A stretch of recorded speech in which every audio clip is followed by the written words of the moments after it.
Joining the discussion now, retired Marine Corps intelligence officer, Hal Kempfer. Hal, great to see you. Thank you very much, sir, for joining me. Hannah just laid it out. We're monitoring things that President Trump said aboard Air Force One. We're going to work to get that video on our air as soon as it turns for us. But, you know, Hannah mentioned that the president said that he doesn't need the United Kingdom's aircraft carriers, despite the UK saying that they're willing to help. He's also ruled out having the Kurds join this war that's happening in Iran. He says the Kurds are willing, but the war is complicated enough. What role might these, allies might have played in bringing this war to an end? And I guess the better question is, why would we not accept their help if they're offering?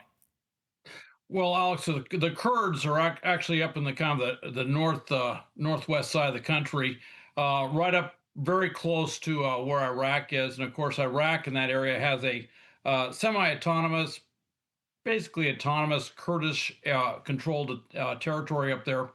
And there is a lot of communication back and forth. They're not the same groups. And I think there's a lot of movement towards this. Certainly there's been a lot of discussion by the Kurds there that they're ready to step up, the Peshmerga, the Kurdish warriors ready to step up. But what they want is they want a separate Kurdish territory. They want a sovereign state. They want to break away from Iran. I think what the president may be concerned with, and a number of folks have looked at this, is do you really want to launch what would essentially be a civil war?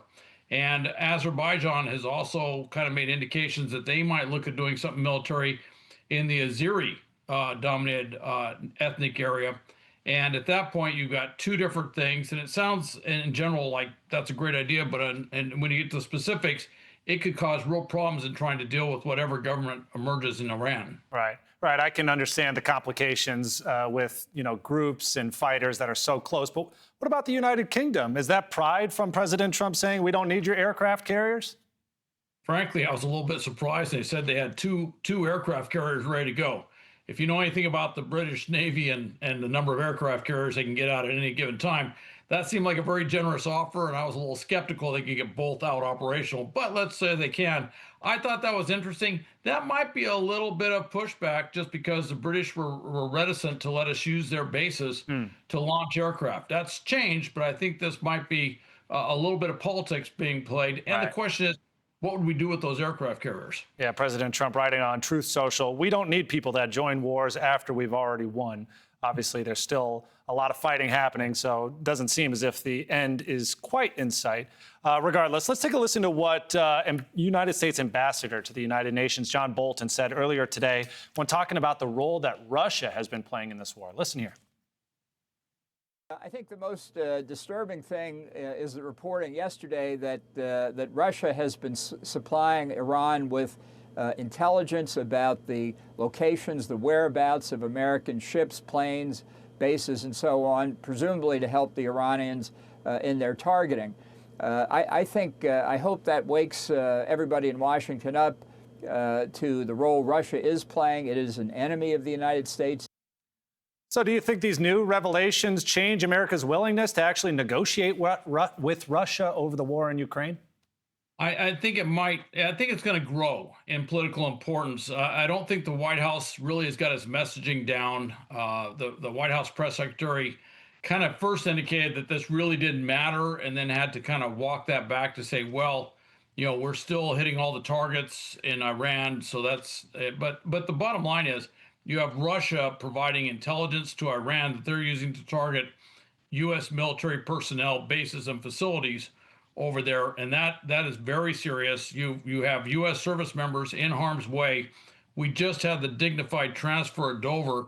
We see what the end state of that intelligence sharing between Russia and Iran can look like. So yes, I think it's a big issue, and I think the White House is going to have to grapple with this. I think it's going to cause some real problems in terms of what do we do with Russia in the Russia-Ukrainian negotiations, because Russia has weighed in on a war against the United States, albeit in the Middle East. Right. Everything is connected, so to speak, whether it's Ukraine, Russia, Iran, China. so on and so forth. Let's talk a little bit about the numbers that we've been crunching. NewsNation researchers have been on top of it, taking a look at the cost of war. And I believe we have some graphics that go along with this. We're looking at Tomahawk missiles, Patriot missile system interceptors, various drones and other unmanned aircraft. And the cost is just outstanding when you consider what each of them actually entails for the U.S. taxpayer. And there's also various aircraft that fly. Is the cost of war a factor that happens in everyday decision making from the White House and from the Pentagon and from all of these decision makers? It is very much so. In fact, there's a discussion right now with the Ukrainians. The Ukrainians have the same problem, and they don't have the same resources that we have. And so they've been developing these really low-cost interceptor drones that will intercept the Shahed 136 drones.